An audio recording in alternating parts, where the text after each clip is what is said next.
Welcome to New Testament in a Year, Day 358, Revelation 14. Then I looked, and this is what I saw.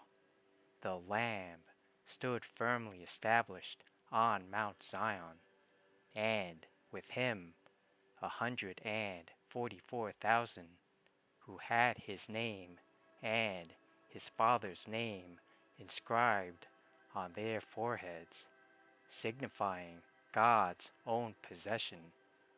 And I heard a voice from heaven, like the sound of great waters, and like the rumbling of mighty thunder. And the voice that I heard seemed like music, and was like the sound of harpists playing on their harps. And they sang a new song before the throne of God, and before the 4 living creatures and the elders. And no one could learn the song except the 144,000 who had been purchased, ransomed, redeemed from the earth. These are the ones who have not been defiled by relations with women, for they are celibate. These are the ones who follow the Lamb wherever he goes. These have been purchased and redeemed from among men of Israel, as the first fruits sanctified and set apart for special service for God and the Lamb. No lie was found in their mouth, for they are blameless, spotless, untainted, beyond reproach. Then I saw another angel flying in mid-heaven with an eternal gospel to preach to the inhabitants of the earth, to every nation and tribe and language and people.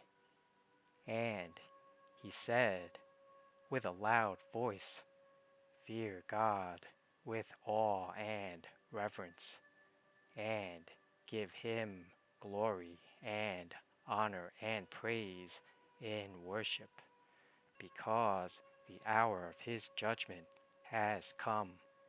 With all your heart worship him who created the heaven and the earth, the sea and the springs of water."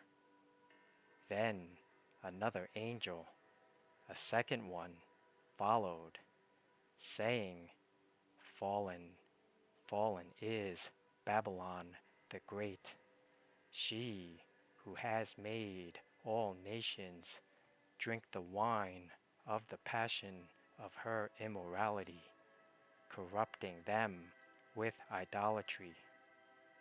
Then another angel, a third one, followed them, saying with a loud voice, "Whoever worships the beast and his image, and receives the mark of the beast on his forehead or on his hand, he too will have to drink of the wine of the wrath of God, mixed undiluted into the cup of his anger, and he will be tormented with fire and brimstone, flaming sulfur, in the presence of the holy angels and in the presence of the Lamb, Christ. And the smoke of their torment ascends forever and ever, and they have no rest day and night, those who worship the beast and his image, and whoever receives the mark of his name. Here is encouragement for the steadfast endurance of the saints, God's people, those who habitually keep God's commandments and their faith in Jesus. Then I heard the distinct words of a voice from heaven, saying, "Right, blessed, happy, prosperous, to be admired are the dead who die in the Lord from now on. Yes, blessed indeed, says the Spirit, so that they may rest and have relief from their labors, for their deeds do follow them." Again I looked, and this is what I saw: a white cloud, and sitting on the cloud was one like the Son of Man, with a crown of gold on his head, and a sharp sickle of swift judgment in his hand. And another angel came out of the temple, calling with a loud voice to him who was sitting upon the cloud, "Put in your sickle and reap at once, for the hour to reap in judgment has arrived, because the earth's harvest is fully ripened." So he who was sitting on the cloud cast his sickle over the earth, and the earth was reaped, judged.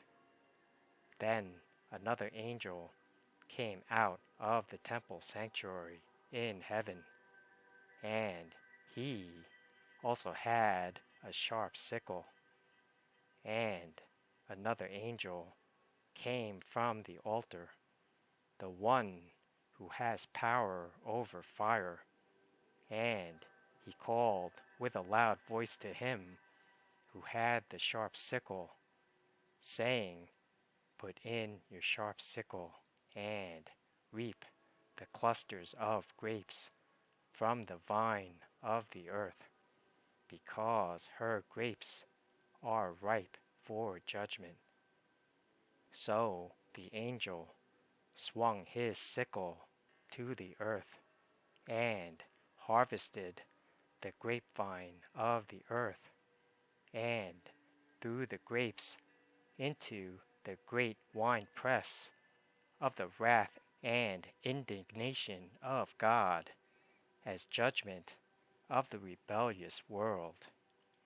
And the grapes in the winepress were trampled and crushed outside the city, and blood poured from the winepress, reaching up to the horses' bridles, for a distance of 1,600 stadia.